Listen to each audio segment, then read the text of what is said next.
Il-Ministru għas-Saħħa Joe Etienne Bella kundanna d-dikjarazzjoni perikoluża tal-Kap Nazzjonalista Elix Borch il-ħadd filgħodu dwar il-mediċini ġeneriċi li attakkhom u indika li dawn huma inferjuri minn dawk tad-ditta.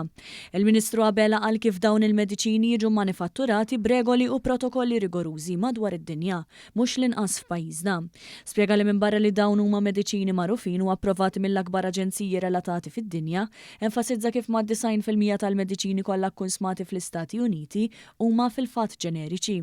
Il-Ministru saħaq li kontra dak li qal il-Kap Nazzjonalista tali mediċini huma effikaċi daqs oħrajn fis-suq li huma tad-ditta. Żied jispjegaw ukoll li dawn il-mediċini jingħataw biex il-pazjenti jkollhom kwalità ta' ħajja aħjar b'inqas komplikazzjonijiet u imwiet. Qal li l-fatt li xi ħadd jattakka din l-industrija li f'pajjiżna wkoll timpjega l-mijiet huwa attakk kompletament insensat, hekk kif din mhijiex materja ta' politika imma huma speċjalisti li qed jaqdu dmirhom. Joħroġ il-kap tal-Oppożizzjoni u jikkondanna u jsawwat il dawn il-mediċini huwa eżerċizzju ta' diżinformazzjoni.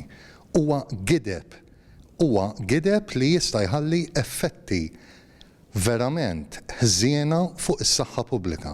Immaġna xi ħadd jisma' u jemmen lill-kap tal-Oppożizzjoni u ma jibqax ikollu fiduċja fil-mediċini li juża. One News ukoll talab il-kummenti tal-Ministru għall-Ekonomija Silvio Xkembri li nnota li fil-waqt li bħala Ministeru huma impenjati li jġibu kumpaniji farmaceutiċi klassifikati bħala generics, l-Oppożizzjoni qed tipprova titfa' dubju fuq dak il-prodott.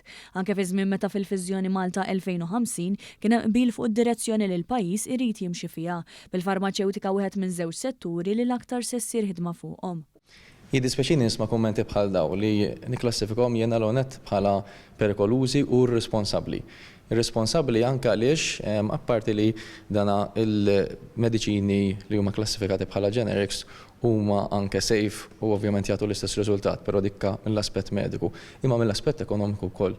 Aħna bħala pajjiż matul iż-żmien irnexxielna nibnu industrija tal-farmaceutika li hija waħda b'saħħitha ħafna, tħaddem eluf ta' ħaddiema, inkluż ħafna Malti u Mawċin, kumpaniji internazzjonali. Reazzjonijiet tal-Ministri waslu wkoll wara li l-Awtorità Maltija tal-Mediċini flimkien mas-Sovrintendenza tas-Saħħa Pubblika ħarġu stqarrija fejn gidbu lill-Kap tal-Oppożizzjoni dwar tali dikjarazzjoni tiegħu. Dan hekk kif il-Kap Nazzjonalista Elix Borch fin-nadur qal li se jara li ma jkunx hemm mediċini out of stock u li ma jkunx hemm mediċini ġeneriċi iżda jkunu ta' livell tajjeb. Sa dan it-tant fi stqarrija l-Partit Laburista wkoll ikkundanna kliem il-Kap tal-Oppożizzjoni li jmur kontra dak li tajt l-Awtorità Maltija tal-Mediċini, is-Sovrintendenza tas-Saħħa Pubblika u anke l-awtoritajiet tas-saħħa reputabbli kollha madwar id-dinja waqt li ħeġġu jirtira tali dikjarazzjoni.